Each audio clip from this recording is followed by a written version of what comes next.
All right, we went ahead and got the bags on. I thought I'd show you what it looks like with the bags on. Yeah, everything clears fine. He's opened the lids and stuff. He's got speakers inside. But they look pretty good back there. He's kind of blacking this bike out, so these black look real good. Now there's only 2 bolts on the suspension. We already popped it off. One up here, one down here right behind your axle. All right guys, these are remote reservoir suspension. So if you have a docking system, you use different spacers. That's what I'm going to call them. They're kind of a threaded spacer that go into this bracket. So on the back side of this is this spacer. I'll show you what one looks like in a second. But they go right in here. So you'll take your bolts out for your 4-point docking system. Then you'll put this in, and then you'll use longer bolts that they give you to go all the way through this and back in. Now, when this comes back, make sure that you mount it correctly where this tilts up and the bracket's on the inside. This is what's going to hold that remote reservoir. All right, here's those spacers we were talking about. Now, if you have the 4-point docking system, you're going to use this shorter one here. If you don't, you're going to use the longer one. Again, these thread into the back of that bracket.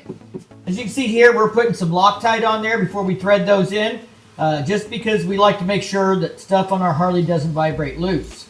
All right, guys, a tip for helping you get all this stuff lined up is make sure you loosen this bolt up and that one back here, right there in the middle of the 4-point dock below it, because they hold this strut in tight.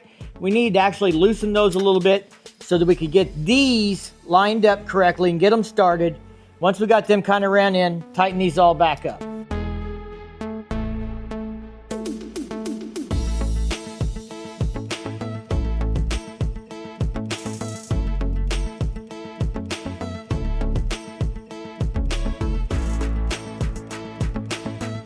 All right, guys, that is the right side. Here's how they look setting off the back of the bike. And here is the left side. So we were just talking about how you adjust these shocks. To check your sag, you would normally go like center of bolt to center of bolt. What we're looking for is the change in travel here. So these are about 12 1/4 right now.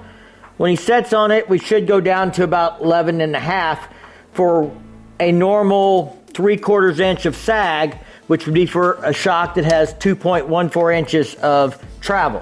These are 13s, they might have more travel, so we might go more sag once we get them set up and adjusted.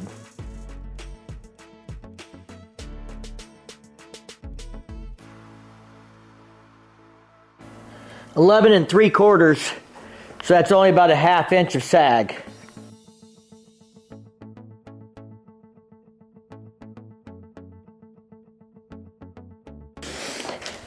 Now to adjust this collar, there's a set screw. It's a 1/8 Allen.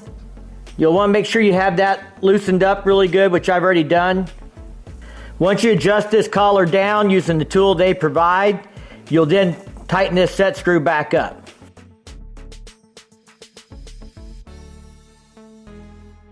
We used a set of calipers and we measured from here to 15 millimeters, which is what the chart recommends for his weight and cargo.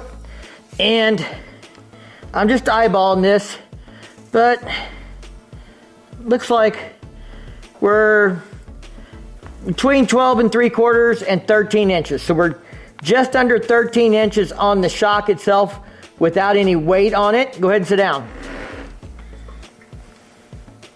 And now we're at about 12 inches. So we took up about 1 inch, which would be 1/3 of 3 inches of travel. So that kind of matches up and looks about right. Now we're going to go ahead and adjust the compression and the rebound. This is our rebound adjustment down here, and this is our compression. Now rebound has 43 levels, compression has 26. There is a chart that gives you a recommended level to start at.